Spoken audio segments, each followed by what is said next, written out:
Hello everyone, আমি Susmita. Welcome to my YouTube short video. আমার বাড়ি সুন্দরবন গোসাবাতে। আপনারা যারা সুন্দরবন বেড়াতে আসতে চান প্লিজ কন্ট্যাক্ট করুন। আমাদের একটা ছোট ট্যুরের বিজনেস আছে।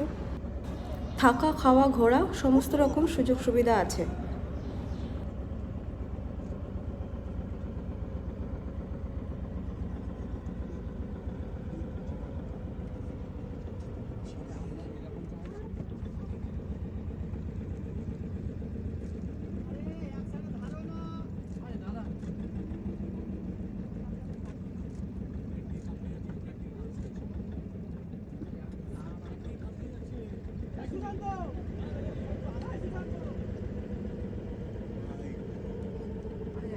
আসবেন না দাদা, আপনারা চলে যান।